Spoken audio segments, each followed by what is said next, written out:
Hello everyone, কেমন আছো? I hope তোমরা সবাই খুব ভালো আছো। আমার চ্যানেলে আরও একবার তোমাদের সবাইকে ওয়েলকাম। বুঝতেই পারছো আমি আমার নিজের বাড়িতে নেই, কলকাতার বাড়িতে এসেছি। কাল বলতে পুজোর দুদিন আগে এসেছিলাম। ব্লগটা তো আমি পুজোর দিন শুরু করেছি, তাই বললাম কাল এসেছিলাম। তো চলো, পাপাই ঘুম থেকে উঠে পড়েছে, তো পাপাইকে তাড়াতাড়ি করে খাওয়ানো যাক, কারণ ঘরে আজকে পুজো, প্রচণ্ড কাজ পড়ে রয়েছে। কাজ যেহেতু আমি করবো না, বাট বাসি বিছানাটা উঠিয়ে ফেল। আমার ছেলে যে এত বড় হয়েছে, 3.5 বছর বয়স আমার ছেলে, ওর খাওয়া নিয়ে কোনো বায়না নেই। তুমি যদি ওকে না খাবিয়ে রেখে দাও, তাহলে ও না খাওয়ানোই থেকে যাবে। ও খাওয়া দাওয়ার জন্য কোনো বায়না করবে না। আর কি বলো তো, যত দিন যাচ্ছে তত যেন দুষ্ট হচ্ছে, আর এমনি যেন আমার কাছেও দুষ্টই থাকে। কারণ ওর দুষ্টুমিকে যখন ওর শরীর খারাপ হয় তখন আমি প্রচণ্ড মিস করি। এটা সব মা বাবারাই করে, তাই না বলো, যখন ছেলে মেয়ের শরীর খারাপ হয়। তো যাই হোক, চান টান করে ফ্রেশ হয়ে আমি চলে আসলাম। আমি দিয়া, মানে আমার দিদির মেয়ে আর আমার ছেলে মিলে ছাদে চলে আসলাম। দুটো তিনটে রিলস বানানোর আছে, আর ব্লগটা কিছু ক্লিপ নেবার আছে।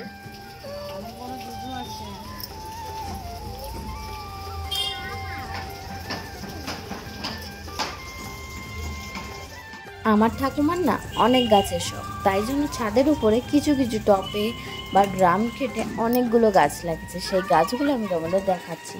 অনেক রকমের গাছ আছে, এখানে মনসা গাছ আছে, ওখানে নীলকণ্ঠ ফুলের গাছ আছে, এখানে টগর গাছ আছে, তারপরে অ্যালোভেরা গাছ নিচে দেখতে পাচ্ছ, আরও অনেক গাছ আছে, সবজিরও গাছ আছে। এটা হলো সেই শিব ঠাকুরকে দেয় না, কি একটা ফুলের নাম যেন ঠিক মনে করতে পারছি না এখন।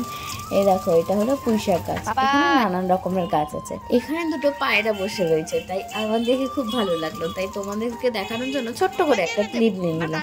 আর দিদির মেয়েটা এখানে দেখালো, দেখো মাসি এখানে বাটারফ্লাইটাকে কি সুন্দর লাগছে, তাই এটাও তোমাদের সাথে শেয়ার করলাম। আর আমার দিদির মেয়েটা ওকে একটা ফুল ছিঁড়ে দেওয়ার জন্য হাত বাড়াচ্ছে। আমাদের এটা এই ছাদ থেকে ওইখানে যে ওদের বাড়ির যে গাছটা ঝুলছে ওখান থেকে আমি বলছি তুই পারবি না। তারপরে কি করলাম, ও তো আর হাত গাড়া না, ও তো ছোটো। তারপরে কিছুক্ষণ পর আমি একটা ফুল ওকে ছিঁড়ে দিলাম। ফুলটা দেখো কত সুন্দর লাগছে, আর ছেলেকে দেখে মনে হচ্ছিল না যে ওর হাতে দিই, ও তো দিলেই নষ্ট করে ফেলবে। তাই আমি কিছু আগে ভিডিও করে ফেলেছিলাম, ইনস্টাগ্রামে রিলস দেখতে পারবে। আচ্ছা, আমার ইনস্টা বায়োটা আমি নিচে দিয়ে দেবো, সবাই কিন্তু একটু ফলো করে লাইক করে দিই। আজ আমাদের বাড়ি জোড়া কার্তিক পুজো। আগের দিন রাত্রেবেলায় দশকর্মায় যা যা লাগবে সবগুলো বাজার করে ফেলেছিলাম। আজ আনা হয়েছে কলা গাছ, ফুলের মালা, মিষ্টি আর ফল।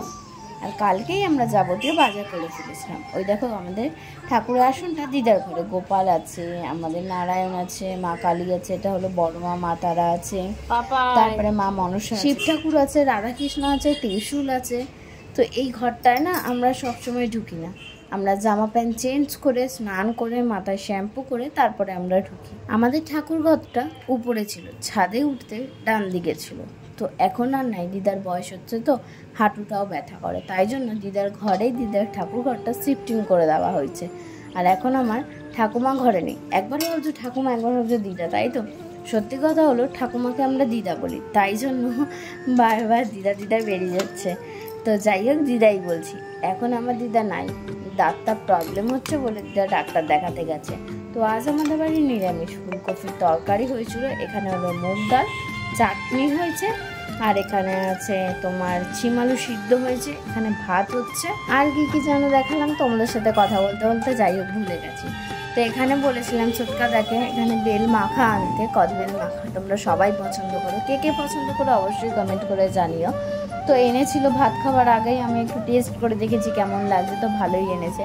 তো এখানে আমি ভাত নিয়ে বসে গেলাম। এখানে হচ্ছে ফুলকপি, ডাল, চাটনি, বেগুন ভাজা, আচার, আলু ভাজা। এখানে হলো মাখা ভাতটা কিসের বলো তো, আমার ছেলে খায়নি, নষ্ট করে দেবো, তাই জন্য।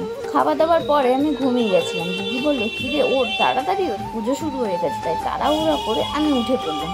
এখানে দেখো, বললাম না আমাদের বাড়ি জোড়া কার্তিক পুজো, তো দাদা, বৌদি, ঠাকুমা আর দিদি এরা সবাই মিলে পুজোয় বসে পড়ে। এখানে আরতি করার জন্য পঞ্চপ্রদীপটা ধরিয়ে ফেলছে দাদা। আগে না, যখন বিয়ের আগে পুজো হতো আমাদের বাড়ি, পঞ্চপ্রদীপ ধরানোর জন্য কি নাই করতাম।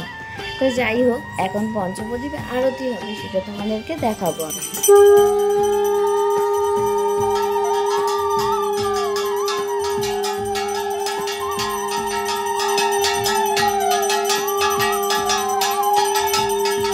এখানে যজ্ঞ শুরু হবে, তাই ব্রাহ্মণ বলল বালিটা এবার দিয়ে রেডি করে ফেলি।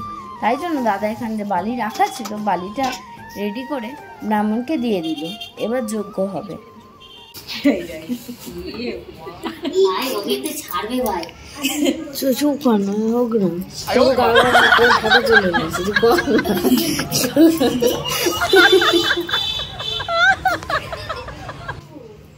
তো যাই হোক, দাদাকে মুখটা দেখলে দাদা মুখটা কেমন করেছিল, আর ও আদৌ জানে না যে আমি ওর ভিডিও করার জন্য ক্লিপটা নিয়ে ফেলেছি। তো ওকে কেমন লাগলো আমাকে কমেন্ট করে জানিও। যখন সব ভাই বোন মিলে একসাথে থাকি না, তাই ছোট্টখাটো জিনিসগুলো যখন হাসি হয়ে ওঠে তখন খুব আনন্দ হয়। কেন জানো তো, এই হাসিটা কিন্তু সব সময় হয় না, কয়েক মাস পরে পরে হয়। কারণ সব সময় তো আর আমি এখানে আসি না, তাই জন্য সব সময় সব মোমেন্ট আমি পাই না। তো বললাম না, যাই হোক ঘুমাচ্ছিলাম, ঘুম থেকে উঠে এখানে আরতি হচ্ছে বলে দিদি বললো মাথায় কিছু নিয়ে নে, যা সামনে আছে। তাই পাপায়ের টাওয়ালটা সামনে ছিল, আমি পাপায়ের টাওয়ালটা নিয়ে ঘুমটা দিয়ে দাঁড়িয়েছিলাম।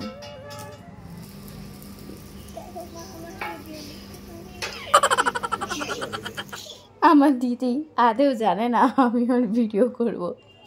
আরও কি বলো তো, বললাম না আরতি যখন হচ্ছিল তখন যা সামনে পেয়েছে সেটা নিয়েই বসে পড়েছে। তো যাই হোক, আজকের ভিডিওটা কেমন লাগলো অবশ্যই কমেন্ট করে জানিও। আর তোমাদের সামনে আরও ভালো করে ব্লগ তুলে দেওয়ার জন্য আমি প্রস্তুতি নিচ্ছি। তো যাই হোক, বাই বাই, টাটা। আজকের মতো আমার ভিডিও যদি ভালো লেগে থাকে তাহলে লাইক